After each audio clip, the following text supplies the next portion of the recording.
Leonardo da Vinci. Ah, todo mundo conhece esse nome, né? Mas por trás do gênio que pintou a Mona Lisa, a Última Ceia, existe uma história secreta. Uma história de um homem que o mundo daquela época, na verdade, nunca conheceu de verdade. E olha, essa ideia dele ser quase um mito não é de hoje, não. Logo depois que ele morreu, a figura do Leonardo já estava virando lenda. O biógrafo Giorgio Vasari chegou a dizer que ele era quase divino, sabe? Um presente dos céus. E era exatamente essa a imagem que o Renascimento queria vender, queria celebrar. Só que essa imagem toda divina, toda perfeita, esconde uma verdade bem mais complexa e, na minha opinião, muito mais fascinante. A realidade do Leonardo era de um cara que, no fundo, nunca se encaixou direito. É aqui que o paradoxo fica escancarado. De um lado, a gente tem o mito, o gênio divino. Do outro, a realidade nua e crua. Filho ilegítimo de uma camponesa, sem nenhuma educação formal de universidade. E isso, naquela época, era tudo. O conhecimento de verdade vinha dos humanistas, de quem lia latim, grego. O Leonardo, ele era visto pela elite como um homem sem letras. Um artesão, sabe? Talentoso sim, mas inculto. E essa tensão, essa briga entre o que ele era e como o viam, marcou a vida dele inteira. Então, vamos fazer o seguinte. Primeiro, vamos conhecer o Leonardo que todo mundo aplaudia. Aquele Leonardo, celebridade, cuja fama correu a Europa inteira. Primeiro de tudo, claro, o pintor. A reputação dele foi toda construída em cima dessa capacidade, que era quase mágica, de conseguir capturar a luz, a sombra, a emoção humana de um jeito que ninguém fazia.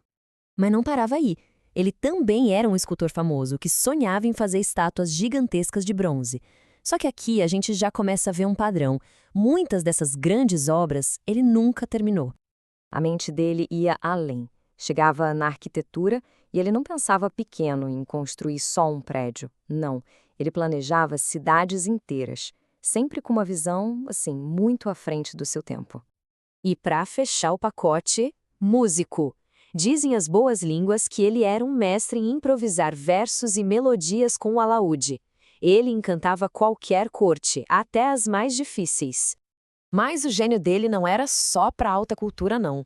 O Leonardo era basicamente o maior produtor de eventos do Renascimento. Sério, ele sabia como ninguém o poder do espetáculo e usava todo o seu talento para entreter os nobres, com festas, figurinos malucos, invenções para o teatro, deixava todo mundo de queixo caído. Ok, mas essa é só metade da história.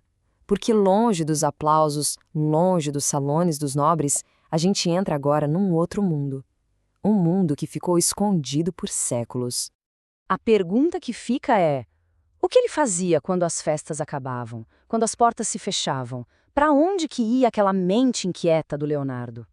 Ele ia para os seus cadernos, e ali, em segredo, ele enchia páginas e mais páginas com uma escrita espelhada.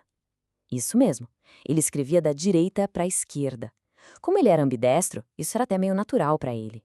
Mas claro, também era uma ótima forma de garantir que ninguém fosse bisbilhotar e decifrar seus pensamentos mais secretos. E a quantidade desse trabalho secreto é uma coisa absurda. 6.000. A gente está falando de 6.000 páginas que sobreviveram até hoje. Pensa só nisso. Uma vida inteira de curiosidade, de perguntas, de observação. Tudo registrado, em segredo absoluto. E que tinha nessas páginas? Bom, tinha de tudo. Tinha estudos de anatomia super detalhados que ele fazia dissecando cadáveres escondido à noite. Tinha projetos de máquinas de guerra, máquinas de voo. Gente, ele estava desenhando helicópteros e submarinos séculos, mas séculos antes de qualquer um sonhar com isso. A mente dele simplesmente não tinha limites. Então, como é que a gente junta essas duas peças, o artista famoso e o cientista secreto? Bom, a resposta parece estar na vida pessoal dele, uma vida cheia de traumas e de muitas contradições. A infância dele não foi nada fácil. Por ser filho ilegítimo, ele foi separado da mãe bem cedo. Depois, perdeu pessoas que amava, como a madrasta, o avô. E quando ele finalmente entra no mundo da arte, ele entra como um estranho no ninho, sabe? Aquele cara sem educação formal que, na teoria, era o que importava para a sociedade da época. E essas contradições da infância, elas continuaram na vida adulta. Em público, ele adorava o luxo, roupas boas, estar com os amigos. Mas na vida privada, ele era super simples, vegetariano, e passava as noites no meio de cadáveres buscando conhecimento. É como se ele tivesse criado um personagem público para poder sobreviver, enquanto a paixão de verdade dele, essa crescia no silêncio, na solidão.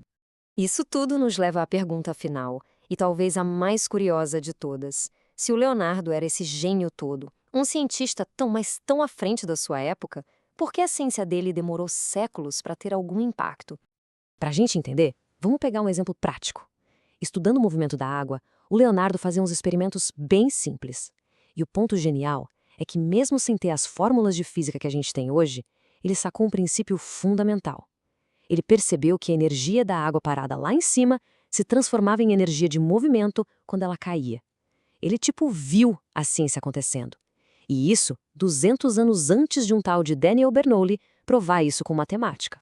Então a pergunta volta: se ele descobriu essas coisas tão cedo, por que o mundo não ficou sabendo?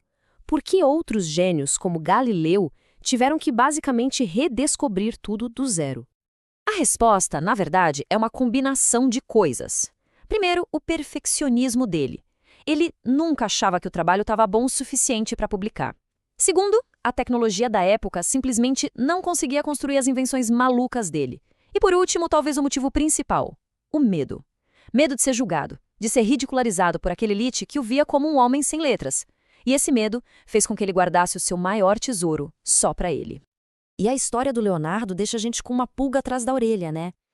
Se um gênio desse tamanho pôde ficar escondido por tanto tempo, trancado em cadernos por medo, por perfeccionismo, que outros gênios, que outros tesouros do conhecimento não estão por aí, agora mesmo, só esperando a hora certa para serem finalmente descobertos e compreendidos?